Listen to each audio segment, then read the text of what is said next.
ازيكم؟ يا رب تكونوا بخير واحسن حال. هنعمل مع بعض بقى كيكه حلوه قوي وجميله وتحفه جدا. لكن قبل ما ابدا الفيديو تعملي لي اشتراك وتعملي لي لايك علشان خاطر يوصلك كل جديد انا بقدمه.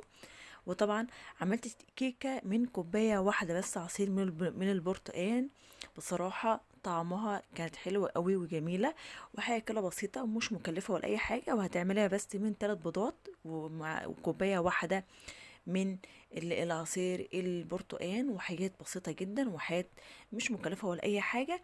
يعني زي ما انت شايفة كده الحاجات البسيطة: كوبايتين من الدقيق، كوباية من برتقان، نص كوباية من الزيت، نص كوباية من السكر علشان خاطر انا طبعا حاطة سكر في البرتقان، وثلاث بيضات زي ما انت شايفة، وباكو فانيليا وباكو باودر زي ما انت شايفة كده.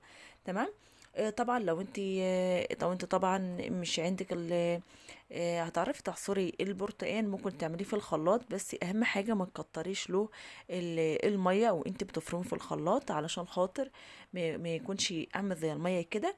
واهم حاجه تصفيه، اهم حاجه تصفي البرتقال كويس. وبعد كده طبعا زي ما انت شايفه انا ضفت السكر وضفت البيض وضفت نص كوبايه من العصير البرتقان، يعني بشويه بشويه كده. وبعد كده طبعا هنقلبهم كده، وبعد طبعا السكر ما يدوم معانا هنضيف باقي الزيت اللي احنا كنا سايبينه. وبعد كده طبعا ضفنا البرتقان.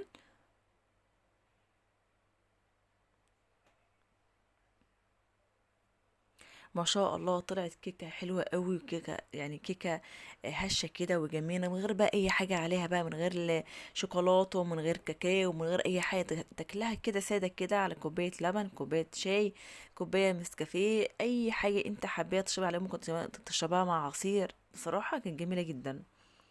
زي ما انت شفت دلوقتي انا ضفت الكوبايتين الدقيق، وضفت البودر والفانيليا. هنفضل كده نقلب، يعني يدوبك الحاجات اللي احنا عملناها، المقادير اللي احنا عملناها طلعت بالظبط، واحنا عاوزين نفس القوام ده كده. بس انا ضفت يعني نص كوبايه من بتاعه العصير البرتقال، نص كوبايه بس. تمام. وبعد كده هتجيبي اي نوع صينيه عندك، الصينيه اللي انت حباه واللي انت تعملي فيها العجينه بتاعت الكيكه. زي ما انت شايفه كده انا جبت طبعا الصينيه دي، انا جبت طبعا الشكل ده. ضفت فيها زيت الاول وعملتها كده بالزيت، وبعد كده جبت دقيق علشان خاطر الكيكه مش تلزق مني وتبوظ مني. تمام. وبعد كده هتضيفيها طبعا في الميكروويف او في الفرن لمده 30 دقيقه بالظبط، تكون انت عدى على التليفون 30 دقيقه بالظبط. وبعد كده طبعا ديت العجينه اللي فضت مني، عجينه الكيكه دي طبعا حاجات اللي هي ضد الولع، يعني مش بيسيح ولا اي حاجه، سيليكون كده. زي ما انت شايفه طبعا انا عملت الحاجه ديت للاطفال، عشان انت طبعا كل اللي عارف اللي الاطفال بتحب الحاجات اللي زي دي كده. وطبعا شكلتها طبعا بالشوكوبون كده، يعني ممكن تشكلها كمان بشوكولاته، شكلها بالشوكوبون، اي يعني اي حاجه انت طبعا المتاح عندي تشكلي بيه عادي خالص. ده طبعا سبتها برضو 30 دقيقة برضو في الميكروويف.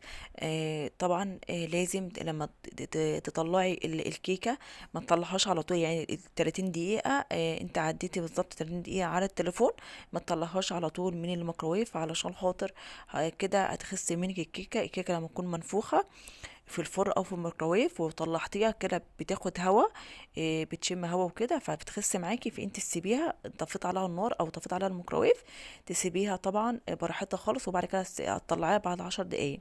ما شاء الله الكيكه طالعه معانا كويسه، طالعه معانا هشه وجميله وتحفه. من اقل حاجه عملت احلى كيكه في البيت. ما شاء الله من كوبايه واحده بس، من كوبايه ونص من عصير البرتقال عملت احلى كيكه. ما شاء الله بقى على الجمال والحلاوه، الله اكبر. طبعا اتمنى منك بدعوة حلوة. ان شاء الله اشوفك في فيديو جديد، مع الف سلامة.